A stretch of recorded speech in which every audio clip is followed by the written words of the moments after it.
우리가 이 에스더서를 공부를 하고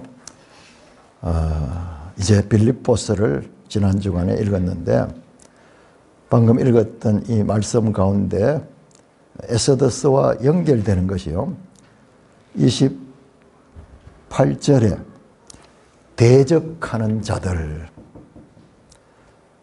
그리고 30절에 너희에게도 그와 같은 싸움이 있다, 전쟁이 있다는 거예요. 전쟁. 하만과 그 모르드게의 전쟁처럼 지금 빌립보 이 신약에서도 동일한 대적하는 자들이 있고, 또한 그 전쟁에 지금 참여하고 있다는 말씀입니다. 신약에서도 거룩한 전쟁은 이어지고 있다는 것을 알 수가 있습니다.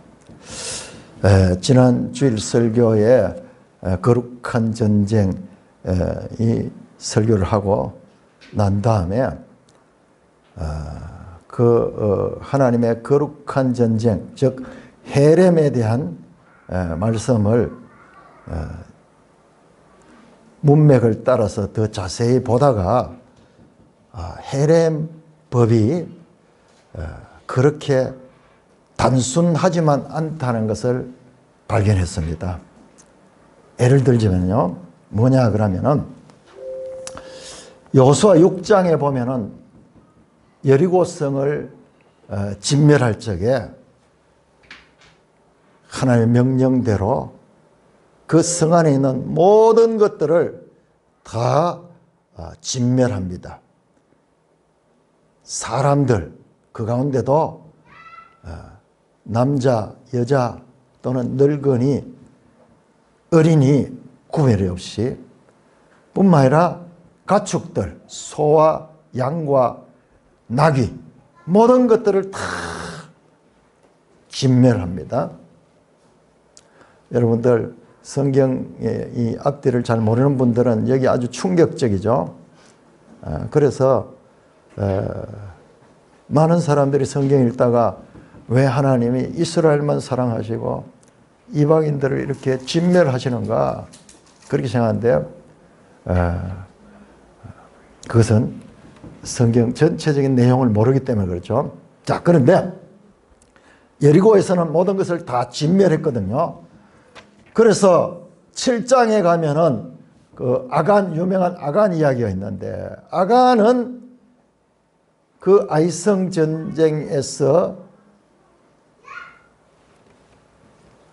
그 물건 가운데 금과 은과 그리고 아주 신할산 명품 모피 코트를 그냥 진멸하는 것이 아니라 그걸 좀 숨겨놨죠.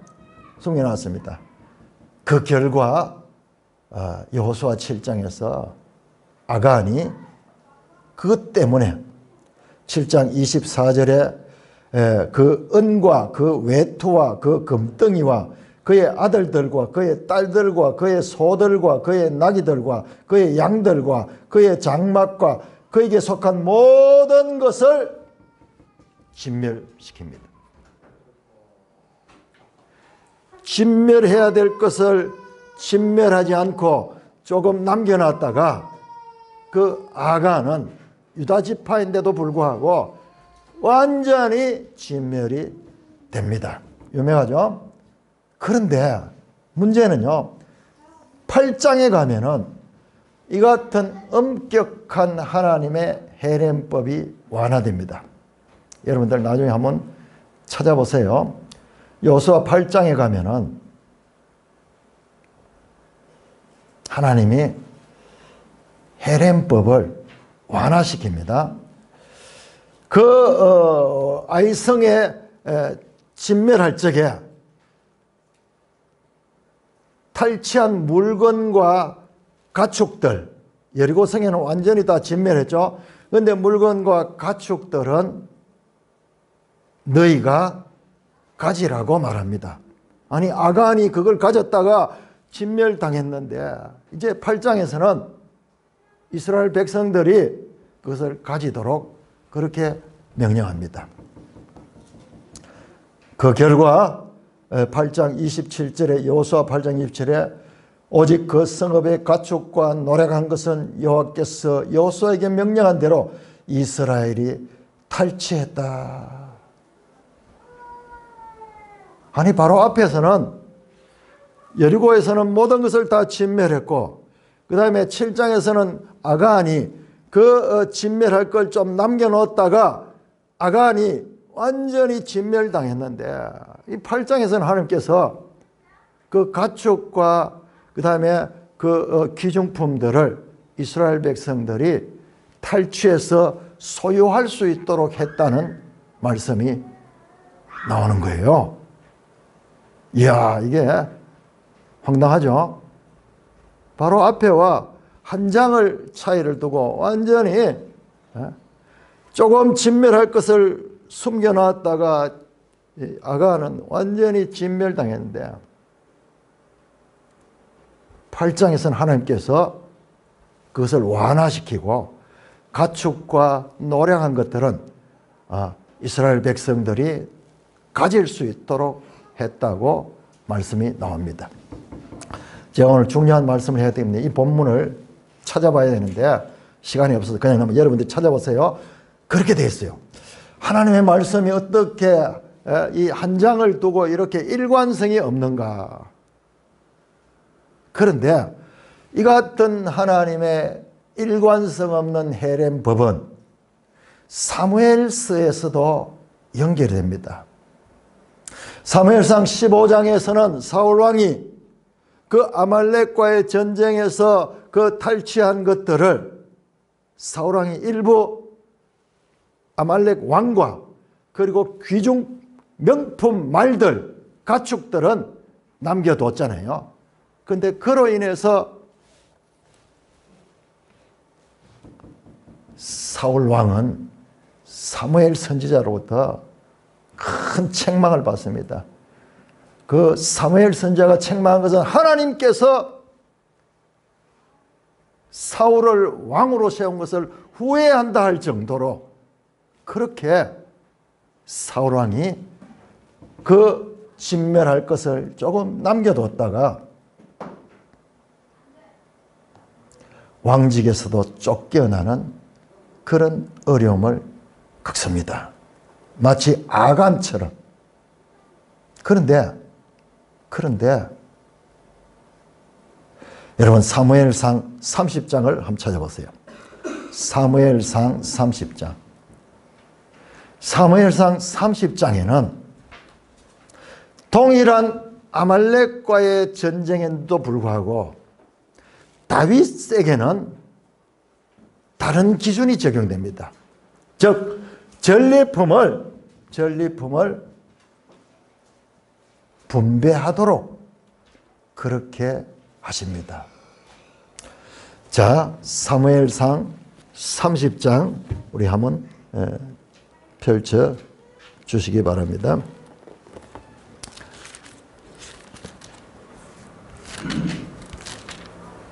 여기도 마찬가지로 아말렉과의 전쟁이죠.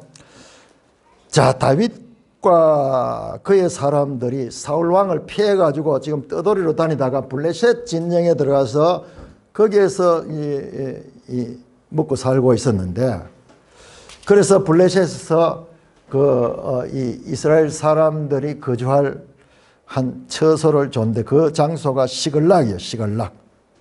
그런데 30장 1절에 다윗과 그 사람들이 사흘 만에 시글락에 이른 때, 시글락에는 가족들이 다 남아있어요. 군인들이 지금 사흘 만에 자기 이 마을로 와보니까는 아말렉 사람들이 이미 네겝과 시글락을 침노했는데 그들이 시글락을 쳐서 불사르고 거기에 있는 젊거나 늙은 여인들은 한 사람도 죽이지 않고 다 사로잡아 끌고 자기 길로 갔더라.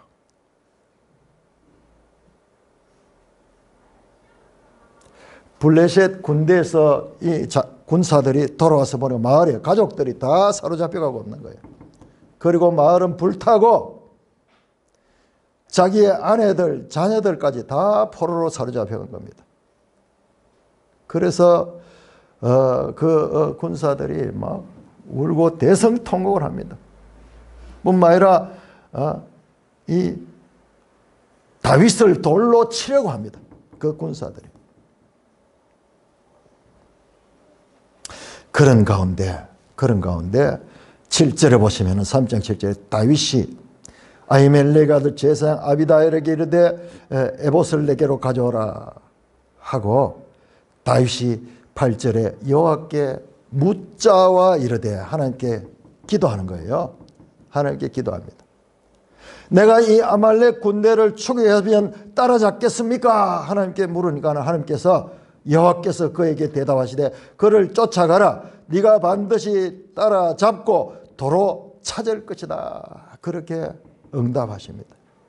그래서 이에 다윗과 그와 함께 한 600명이 가서 이제 아말렉이 있는 곳을 찾아가서 그들에게 가서 자기의 이 가족들을 다시 찾으려고 가고 있습니다.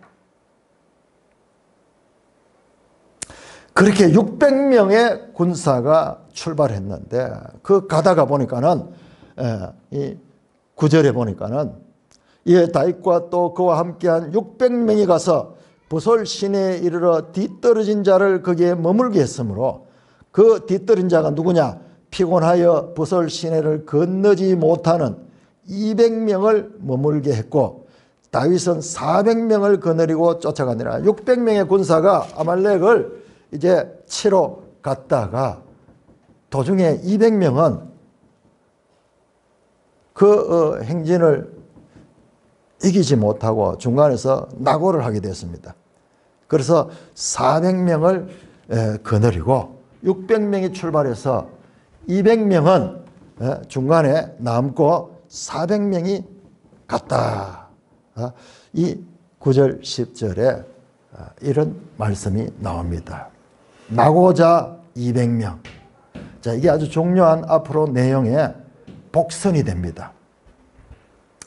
그래서 하나님 말씀대로 그 400명이 가서 그 아말렉을 다 물리치고 그 모든 것을 되찾아옵니다. 18절 보세요. 18절 다윗이 아말렉 사람들이 빼앗아갔던 모든 것을 도로 찾고 그의 두 아내를 구원하였고 19절 그들이 약탈했던 것 곧 무리의 자녀들이나 빼앗겼던 것은 크고 작은 것을 막론하고 아무것도 잃은 것이 없이 다윗이 도로 찾아왔고 20절 다윗이 또 양떼와 소떼를 다 되찾았더니 무리가 그 가축들을 앞에 몰고 가며 이르되 이는 다윗의 전리품이라 하였더라.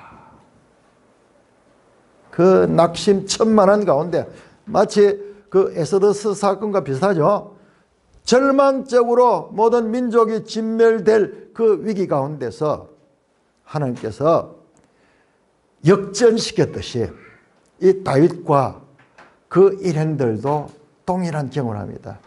가족들이 다 진멸될 뻔했는데 하나님의 말씀대로 아무도 빼앗긴 것이 없이 다 도로 찾아왔습니다. 자, 문제는 이 아말렉의 전쟁에 참여했던 자들과 중간에 200명 낙오했죠. 자, 그 전쟁에서 많은 전리품을 얻었습니다. 그 전리품을 얻었어요. 30장 23절 23절에서 25절.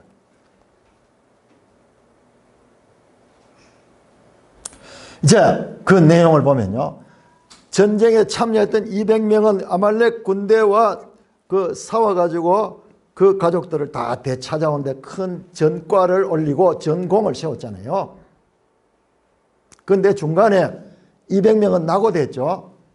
그러니까는 400명이 잠깐 하나님의 전쟁은 보통 전쟁하고 완전히 다릅니다. 그 400명이 한 사람도 죽지 않았어요.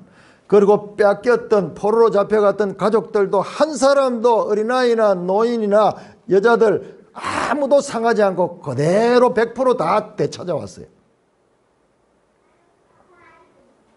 이제 문제는 그 아말렉에서 빼앗은 전리품이 많이 있습니다. 자, 우리는 앞에서 아말렉과 전쟁에서 전리품 때문에 사울왕이 망했다는 것을 알고 있잖아요. 과연 이 전리품 때문에 다윗과 그 군대는 어떻게 될까 기대를 하게 되는데요. 아니나 다를까 그 전쟁에 참여했던 400명들은 이렇게 말합니다.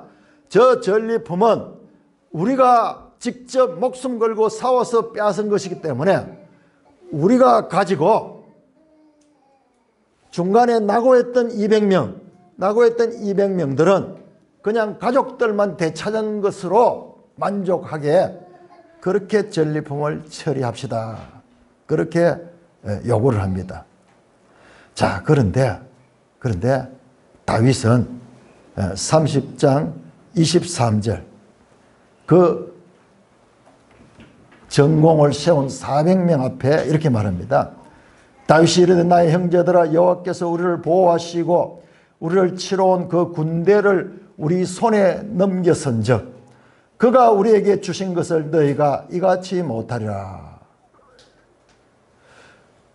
이 일에 누가 너희에게 듣겠냐? 전쟁에 내려갔던 자의 분깃이나 소유물 곁에 머물렀던 자의 분깃이 동일할지니 같이 분배할 것이다. 여기에서는요 진멸하는 게 아니라 분배하도록. 그런데 어떤 분배냐? 전쟁에 참여해서 공을 세운 자나 중간에서 낙오했던 자들이나 동일하게 분깃이라는 것이 이 전리품을 가리킵니다. 요즘 안 쓰는 단어죠. 이 전쟁에서 받은 이 분깃, 유산 같은 거 뭐 이런 것을 갖다가 이 과거에 분깃이라고 했어요. 목숨 걸고 전쟁에 가서 전공을 세운 자들이나 중간에서 낙오했던 자들이나 동일하게 분배할 것이라. 그렇게 하고 25절 보세요. 25절 같이 읽을까요? 시작. 그날부터 자 사무엘상 30장 25절 시작. 그날부터 다윗이 이것으로 이스라엘의 율례와 규례를 삼았더니 오늘까지 이르느라. 동일하게 분배하는 그와 같은 일을 하고 그렇게 분배했습니다. 뿐만 아니라 26절 보면요. 다윗이 시글락에 이르러 전리품들을 그의 친구 유다 장로들에게 보내어 이르되 보라 여호와의 원수에게서 탈취한 것을 너에게 선산하라고 그 전리품들을 가져와 가지고요. 나머지에 흩어져 있는 유다 지역의 장로들에게 다 이렇게 분배를 하는 내용이 나옵니다. 여러분 15장에서 사울이 그 전리품을 따로 좀 남겨놓았다 가지고 큰 화를 당했는데 30장에서는요. 그 전리품을 다 분배하는 그와 같은 내용이 나오는 것입니다. 제가 앞에서 봤던 여호수아서에서 나왔던 그 내용과 비슷하지 않습니까?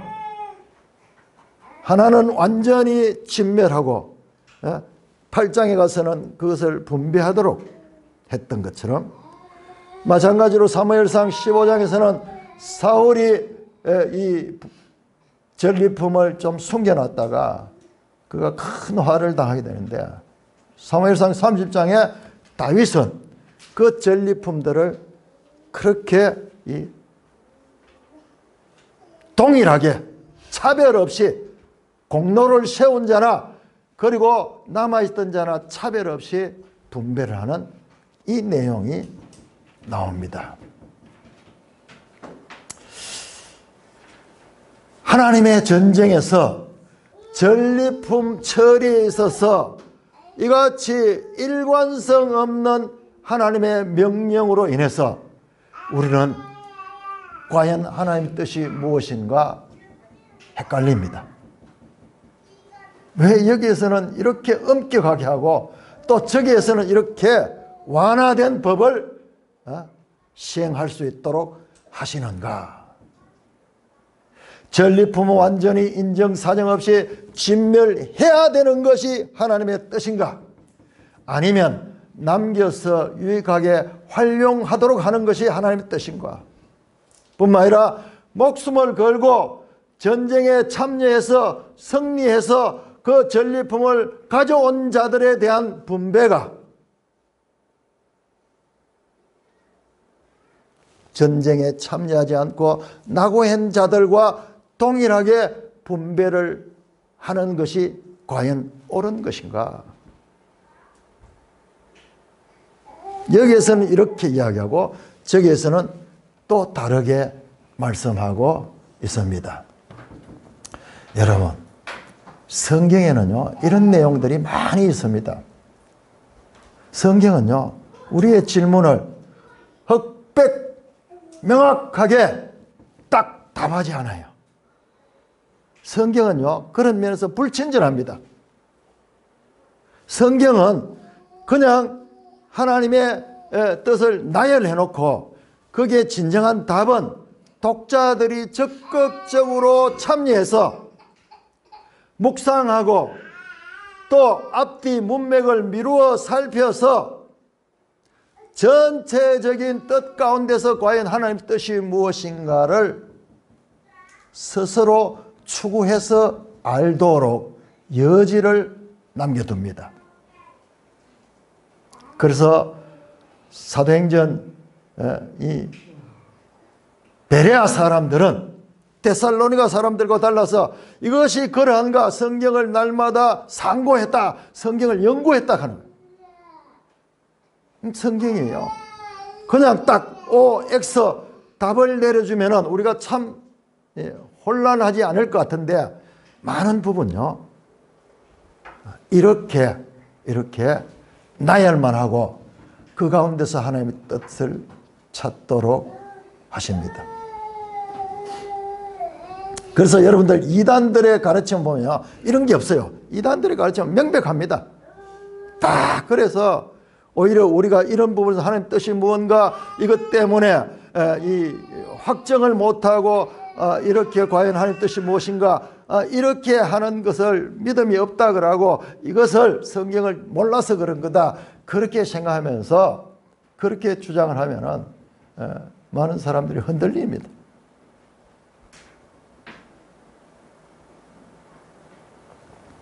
에서 사워 얻은 전리품들을 사람들에게 전혀 분배하지 않고 완전하게 진멸해버리는 그와 같은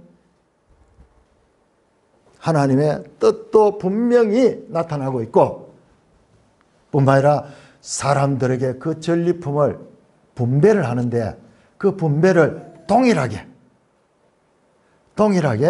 차별 없이 공로를 세운 자나 그렇지 않은 자나 동일하게 분배하는 이 극단적인 하나님의 이 판단은 과연 일관성이 부족한 것일까요?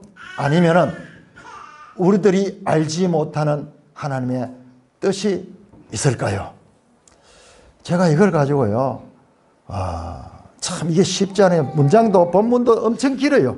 서로 그걸 다 살펴봐야 돼요. 그래서 여기에서는 이렇고 저기에서는 이런 이 문제를 가지고 연구를 하다가 그게 이제 마음속에 무의식적으로 탁 생각하고 있었겠죠. 근데 이제 잠결에 하나님께서 전혀 다른 말씀을 보여주시는 거예요. 그래서 잠결에 일어나서 가서 메모를 했어요. 안 그러면 다 잊어버릴 것 같아서. 그래서 오늘 잠결에 하나님께서 깨우쳐 주신 내용으로 이 주제를 설교하게 된 것입니다. 여러분 에스더서를 봤죠. 그게 하나님도 나오지 않고 아무도 안 나오잖아요. 우연히 돼가는 일들 같지만은 하나님이 그 아수르 왕의 밤에 잠이 오지 않게 하시고 그래서 그 궁중 일기를 보게 하시고 그렇게 해서 다시 모르드게가 복권되게 하고 그 다음에 궁극적으로는 그 하만의 계획이 멸하도록 그렇게 하나님께서 하셨죠. 오늘날 우리도 마찬가지예요. 우리들이 지금 에스더서가 중요한 것은 하나님께서 우리들에게 역사할 적에 저 출애굽할 때 홍해를 갈른 것처럼, 또는 여호수아 시대에 그 전쟁할 적에 지진이 나고 하늘에 번개가 내려서 적을 물리치는 그와 같은 사건들로 역사하지 않은 경우가 많다는 것입니다. 하나님이 하시면 오늘날도 그렇게 할 수도 있어요. 그럼에도 불구하고 에스더서에는 그런 내용이 아무것도 없어요. 단지 인간들끼리의 어떤 관계에서 일어나는 그 사건 가운데도 하나님이 섭리하신다는 겁니다. 여러분, 복음서라든지 사도행전에는 기적 내용들이 엄청 많이 나옵니다. 그러나 여러분, 서신서를 보세요. 전혀 그런 게 없어요. 오히려 서신서에서는 데살로니가서 같은 경우에는 악한 자의 임함이 그런 기적과 그 놀라운 능력으로 나타난다고 말씀하는 경우도 있습니다. 그러니까 우리 성경을 전체적으로 봐야 돼요. 하나님께서 꿈을 통해서도, 또는 우연히 만났던 사람이나 또는 방송을 통해서도, 책을 통해서도 다양하게 하나님께서 우리에게 말씀을 깨우쳐 주신다는 것입니다.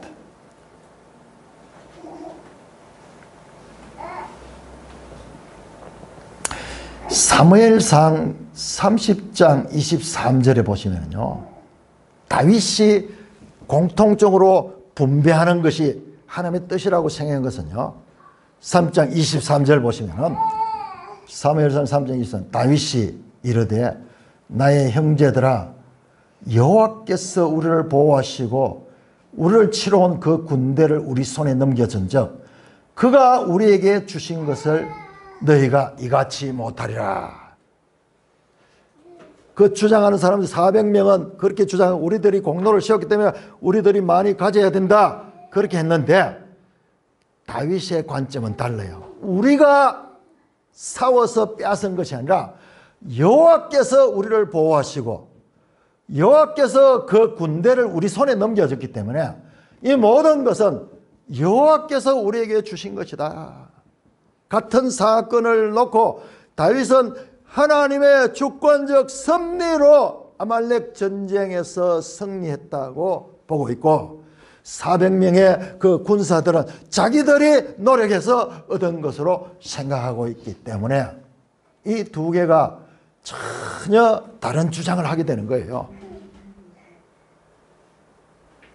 만약 다윗이 말씀했듯이 이게 하나님께서 우리에게 이기게 해주신 것이라는 그런 생각을 가지고 이 사건을 대했을 적에 다윗이 공정하게 함께 전리품을 나눠 갖는다는 이야기가 그렇게 부당하게 보이지 않을 것입니다. 헤렘의 목적은 무엇을 없애는 데 있는 것이 아니라 하나님의 것에 대해서 우리가 인정하는 거예요. 하나님의 명령에 대해서 우리가 순종하는 거예요. 없애는 것 자체, 소유물 그 자체에 하나님의 뜻이 있는 것이 아니라 하나님의 전쟁에 어떤 자세로 임하는가, 하나님의 것에 대해서 과연 하나님의 것으로 인정하는가 아닌가를 살펴보는 것이 헤렘 전쟁의 목적입니다.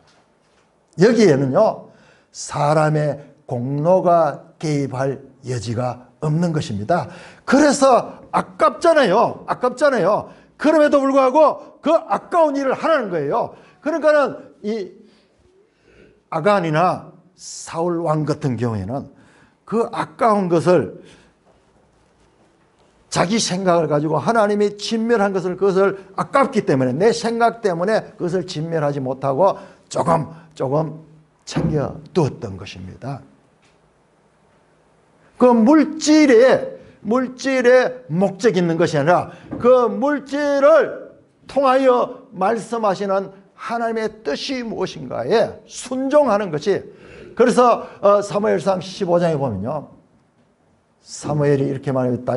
그 사울왕에게 순종이 제사보다 낫다.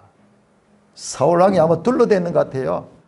나중에 남겨뒀던 것이 들키게 되니까는 응급계로 나오니까 이것들은 내가 하나님께 제사 드릴 때 최고 좋은 것들 그때 제사 드리려고 따로 빼놓은 것입니다. 그렇게 이야기했을 때 그 제사를 하나님 원치 않고 하나님의 말씀 순종하는 것을 더 중요하게 하나님은 여기신다고 말씀을 하십니다.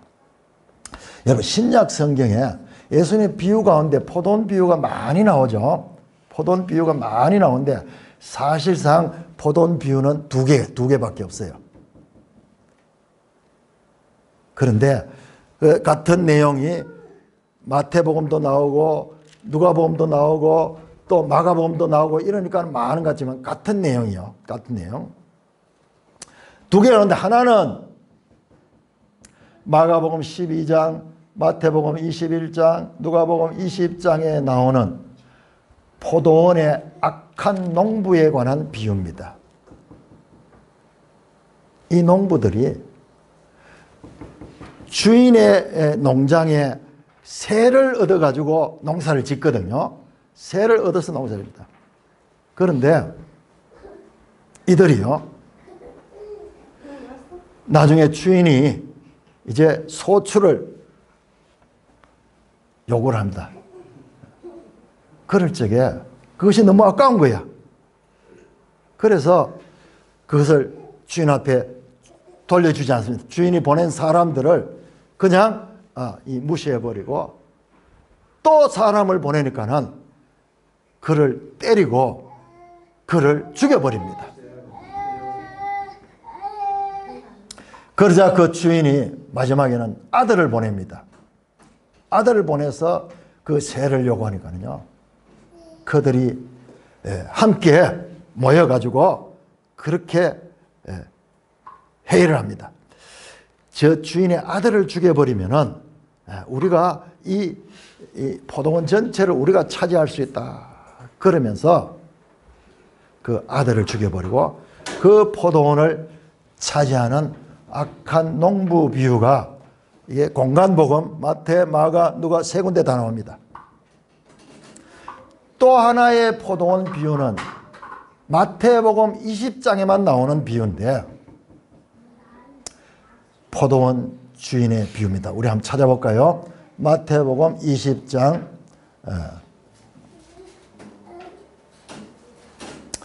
마태복음 20장 8절부터 16절. 하나님께서 갑자기 그 꿈결에 이 포도원 비유를 탁 서치해 주는 거예요. 그래서 제가 보니까 딱 연결돼요. 자, 우리 잘 알다시피 마태복음 20장 8절에서 16절 나오는 포도원 품꾼의 비유라고 하는데 사실은 포도원 주인의 비유, 포도원 주인의 핵심이 있어요. 우리는 자꾸 사람이니까는 우리 입장에서 보는데 그 돌아온 탕자 이야기도 돌아온 탕자 이야기가 아니라 정말 이 아버지 이야기, 그 아버지 이야기인데 우리는 사람이니까는 우리 입장에서 자꾸 하는데 이 포도원 품꾼 이야기로 알려진 이 포도원 주인의 비유입니다. 잘 아시는 말씀대로 포도원 주인이 품꾼들을 들여가지고 그 포도 추수를 하려고 사람들을 찾아갑니다. 그리고 아침에 일찍이 이스라엘 요즘 치면은 새벽 시간에 해가 많이 6시만 돼도 훤하거든요. 그래서 저녁 6시까지 12시간을 일을 하는데 그래서 그 이런 시간에 가서 그 요즘 같으면 인력센터에 그 사람들이 일을 찾아서 기다리고 있는 거예요. 서성이고 있는 거예요. 그런데 주인이 일찍 가가지고 그 일꾼들을 모집을 합니다. 그래서 그 사람들은 새벽 6시부터 가서 일을 합니다. 근데 그 주인이 거기서 끝나지 않고 오전 한 9시쯤 돼가지고 또 가서 보니까는 아직도 일을 얻지 못해서 많은 사람들이 서성이고 있습니다. 그래서 거기서 또 일꾼들을 불러가지고 다시 일하러 보냅니다. 자, 거기서 끝나지 않고 주인은 12시쯤 돼가 점심때쯤 돼가지고 또 가서 보니까는 그날 일을 얻지 못해서 불안해하는 사람들이 거기서 많이 스승이고 있는 거예요. 또 그들을 또 일부를 데려다가 다시 일을 하도록 했습니다. 제가 누가복음 하면서 그 말씀 드렸죠. 그 아버지도 경제관념이 별로 없듯이 이 주인도 자기들이 품삯을 줘야 되는데, 농사지가 품삯을 줘야 되는데 거기에 대한 관념이 별로 없는 것 같아요. 3시쯤 돼가지고 또 사람을 불러가지고 또 일하도록 시킵니다. 아니 나중에는 6시에 이제 일을 마치는데 1시간 앞두고 5시에 가가지고 또 사람들을 불러가지고 일을 시킵니다. 이게 도무지 계산이 되지 않는 거예요. 그런데 여러분들 8절을 보세요. 8절. 자, 이제 저녁 시간이 되었습니다. 일을 마치고 이제 이 계산을 합니다. 계산합니다. 그때 보세요.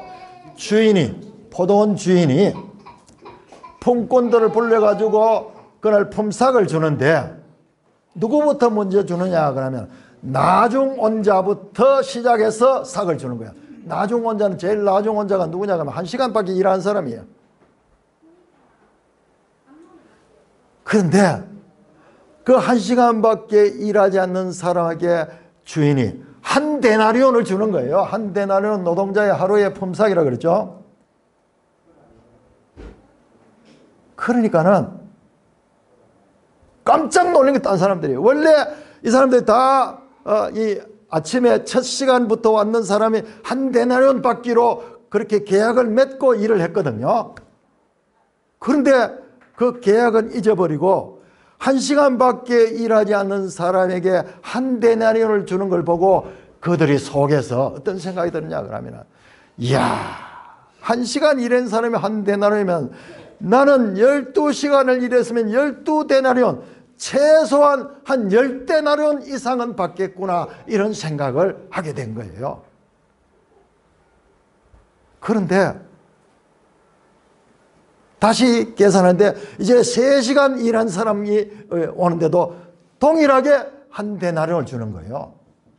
그 다음에 5시간 일한 사람에게도 한 데나리온을 주고 자기들에게도 한 데나리온밖에 주지 않는 거예요.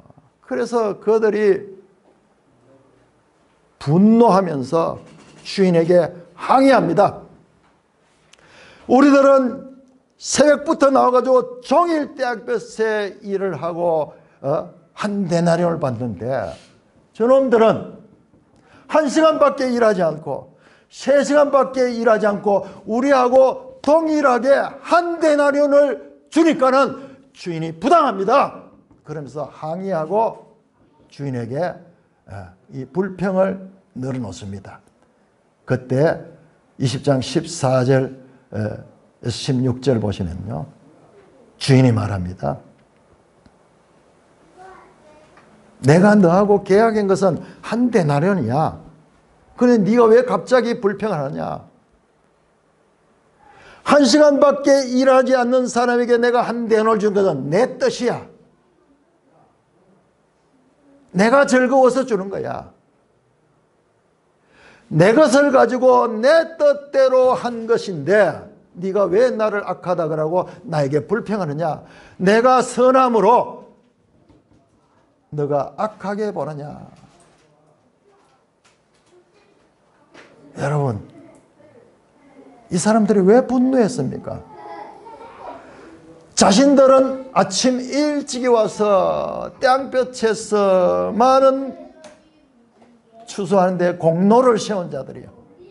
그런데 공로를 세운 자들이나 공로가 없는 자들이나 동일하게 취급하는 주인은 사람들에게 너무나 이해가 안 되는 거예요. 그야말로 프로디갈 마스터, 경제 개념이 없는 그런 주인인 거예요.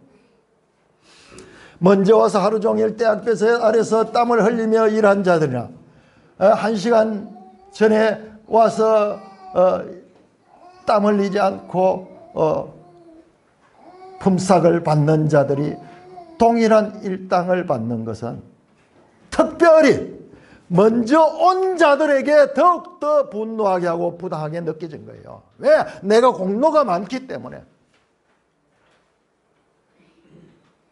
먼저 온 자들은 나중 온 자들과 동등한 취급을 받을 수 없다는 항의를 촉발시킵니다. 먼저 온 자들에게는 동등하지 않는 자들에게 동등한 취급을 하는 것보다 부당한 일은 더 없어 보입니다. 그래서 먼저 온 자들은 나중 온 자들의 받은 일당을 보고 분노하고 원망하고 주인을 대적하게 된 것입니다. 여러분, 이 모습은요, 우리들의 보편적인 모습을 생생하게 보여주는 자화상과 같은 것입니다. 다윗 시대에 아말렉에 원정했던 그 원정군들이 전리품을 자기들은 많이 가지고, 그리고 그 전쟁에 참여한 자들에게는 그 전리품을 나눌 수 없다는 주장이나, 먼저 온 포도원의 품꾼들이 차등하게 자기들이 많은 일당을 기대하는 것이나 동일하게 자기들이 세운 공로대로 보상을 받는 것이 당연하다고 주장하며, 그 주인이나 그 다윗에 대해서 오히려 주인이 부당하고 다윗이 부당한 법을 가졌다고 항의를 한 것입니다. 여러분, 이들의 주장은요, 우리가 봤을 때 전혀 낯설지 않아요. 이게 우리 모두의 생각과 동일합니다. 그러나 하나님의 가치, 하나님의 생각은 사람의 생각과 다릅니다. 이사야 55장 8절에서 9절은 이렇게 말합니다. 이는 내 생각이 너희 생각과 다르며 내 길은 너희 길과 다릅니다. 이는 하늘이 땅보다 높음같이 내 길은 너희 길보다 높으며 내 생각은 너희 생각보다 높다. 우리가 봤을 때 부당하고 틀린 것 같지만은요, 문제는 그들이 그렇게 느낀 것은 하나님 나라를 세상 나라의 수준에서 판단한 데서 일어난 분노고 일어난 그와 같은 감정입니다. 하나님의 분배는 하나님의 법에 속한 하나님의 자유의 영역에 해당됩니다. 이것은 기독교 신앙의 핵심 진리입니다. 여러분, 그렇기 때문에 우리가 하나님의 자녀가 된 것이고, 만약 우리가 공로 때문에, 내 노력 때문에 하나님의 백성이 된다고 하면 여기 어느 누구도 하나님의 백성이 될 수 있는 자격을 가진 자가 없습니다. 그러므로 사도 바울은 에베소 2장 8절에서 9절에 이렇게 말씀합니다. 너희는 그 은혜에 의하여 믿음으로 말미암아 구원을 받았으니 이것은 너희에게서 난 것이 아니요 하나님의 선물이다. 행위에서 난 것이 아니니 이는 누구든지 자랑하지 못하라. 이 구원에 있어서는요, 아무도 사람은 자랑할 수 없어요. 이 모든 것은 전적으로 하나님의 은혜로 인한 것이고 사람의 행위에서 난 것이 아니다. 너에게서 난 것이 아니고 한 사람의 행위에서 난 것이 아니다. 이것을 강조하는 것입니다. 왜냐? 이 세상 모든 것은요, 이 사람의 행위, 사람의 판단, 모든 것은 여기서 나오는 거예요. 그러나 구원의 하나님의 복음은 전혀 그렇지 않습니다. 모든 것이 하나님의 은혜고 하나님의 주권적 선물에서 난다는 것입니다. 우리가 누가복음 19장 머나 비유 또는 달란트 비유 가운데서 그 한 달란트를 받고 나중에 책망받는 그 사람이 하나님을 어떻게 하냐? 당신은 엄한 사람인 것을 내가 무서워해서 그냥 한 달란트를 그대로 보관했습니다. 그렇게 말했던 것 같이 헤렘에 대한 법도 온전히 진멸해야 되는 것만 알고 있는 사람들이나 반대로 그것을 분배하는 것으로만 알고 전체적인 하나님의 뜻을 알지 못하고 어느 한 곳에 치우쳐 있는 사람들은 하나님을 엄한 사람으로 알고 있는 그 한 문화를 받았다가 그것을 활용하지 않고 이 땅속에 파묻었다가 책망받는 이 종과 같은 사상을 가진 사람입니다. 여러분 성경을 그래서 성경이 성경을 공부할 때 나오면요 창세기부터 계시록까지가 다 연결되어 있는 거예요. 연결되어 있는 거예요. 그래서 이 성경 전체를 통해서 하나님의 뜻을 떠올려야 되지 어느 한 단면을 다 가지고 그걸 절대화했을 적에 성경으로서 성경을 오해하게 되는 그런 실수가 얼마나 많이 나오는지 알 수가 없습니다. 사랑하는 형제 자매 여러분, 하나님이 헤렘 전쟁에서 전리품 분배에 대한 태도는 언뜻 사람의 눈으로 봤을 때 일관성이 없어 보입니다. 사람이나 가축은 아무것도 남김없이 진멸하는 여리고 성의 모델이나 사람들은 진멸하되 가축들과 전리품들은 백성들이 소유하고 사용할 수 있게 분배하는 아이성 모델은 여호수아서 책 속에 두 가지가 동시에 나타나고 있습니다. 사무엘상 15장에 그 사울이 온전히 진멸하지 못해서 그 왕위를 사실상 박탈당하는 것이나 사무엘상 30장에 다윗은 그 전리품들을 도로 찾고 그 전리품을 전공을 세운 자나 전쟁에 참여하지 못한 자나 마치 이 예수님의 포도원 비유처럼 1시간 와서 일한 자나 새벽부터 12시간 일한 자나 동일하게 분배하는 동일하게 일당을 계산하는 것과 같이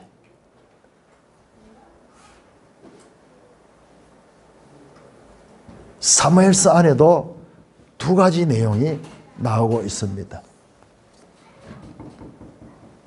전리품은 하나님께 온전히 드리는 것입니다. 하나님께서 사람들에게 차별 없이 온전히 분배하는 것이나 하나님께 온전히 드리는 것이나 모든 사람에게 동일하게 온전하게 분배해 주는 것이나 이 모든 것은 하나님의 뜻이며 하나님의 자유에 속한 영역입니다.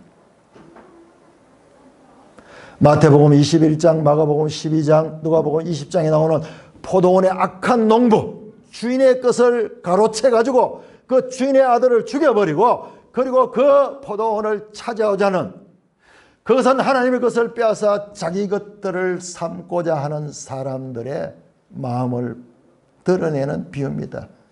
아간이나 사울처럼 그들이 일부를 숨겨둔 것은요 자기들의 욕심을 가지고 하나님의 것을 탈취한 것입니다. 반대로 마태복음 20장의 포도원 주인의 비유는 늦게 온 자나 일찍 온 자나 동일하게 하나님께서 베풀어 주시는 하나님의 성품을 드러내는 내용입니다. 다윗이 그 전리품들을 전공을 세운 자나 그렇지 않은 자나 또는 멀리 있는 자들에게도 동일하게 분배하는 것은 하나님의 성품을 따라 행한 일입니다. 우리들의 생각에 이해가 잘 되지 않고 우리들의 판단에 불합리해 보인다고 하나님의 판단을 정죄하는 그것은 참으로 어리석은 자들이 하는 짓입니다. 만약 그와 같은 생각이 들어서 하나님을 부당하다고 판단한 사람들을 자세히 분석해 보면요, 그 사람들은 자신의 생각, 자신의 판단이 하나님 생각이나 하나님 판단보다 더 지혜롭다고 믿는 자들입니다. 그런 자들을 자세히 살펴보면요, 그들은 하나님을 믿는 것이 아니라 자신의 상식을 믿는 자들입니다. 하나님은 전지전능하신 분입니다. 사람의 행동도 우리가 제대로 알지 못하고 오해를 하는 경우가 얼마나 많이 있습니까? 하물며 하나님의 뜻을 우리가 오해할 여지는 너무나 많을 수가 있습니다. 그러므로 우리가 성경을 전체적으로 구조적으로 이해하지 않고 부분으로 전체를 오해하는 잘못을 범하기가 얼마나 쉬운지 모릅니다. 요한복음 7장 23절 24절에서 예수님께서 이 성경 해석에 대해서 이렇게 말합니다. 너희는 외모로 판단하지 말고 공의롭게 판단하라. 안식일 법을 지키는데 안식일에 일하지 않는 그 법과 안식일에 죽어가는 사람을 살리는 이 두 법이 충돌하는 거예요. 그때 예수님께서 너희는 외모로 판단하지 말고 공의롭게 판단하라. 겉에 보이는 한 면이 아니라 전체적인 그와 같은 하나님의 뜻으로 판단하라는 말씀입니다. 매일 성경 읽기를 통하여서 성경을 전체적으로 신구약을 유기적으로 깨달아 하나님의 성품을 온전히 알아가며 닮아가시는 성숙한 산돌교회 되시기를 주님의 이름으로 축원합니다. 오 하나님 아버지 은혜를 감사합니다. 우리는 참으로 부족하여서 하나님의 온전하심을 알 수가 없고 우리의 판단을 가지고 하나님을 오히려 판단하는 이와 같은 오류를 범할 수밖에 없는 연약한 존재인 것들을 알게 하시며 하나님을 하나님으로 인정하고 하나님의 지혜를 믿음으로 순종하며 사람의 지혜와 사람의 판단으로 하나님의 지혜와 하나님의 판단을 대치하는 큰 어리석음을 범치 않도록 깨우쳐 주시니 감사를 드립니다. 금을 찾듯이 감추인 보화를 찾듯이 찾고자 하는 자들에게 하나님께서 꿈으로도 인간관계를 통해서도 책을 통해서 방송을 통해서 또 우연히 마주치는 사건들을 통해서도 하나님의 뜻을 깨닫게 하시며 성령으로 역사하게 하시는 하나님을 찬송합니다. 우리 주 예수 그리스도의 이름으로 감사하며 기도드리옵나이다. 아멘.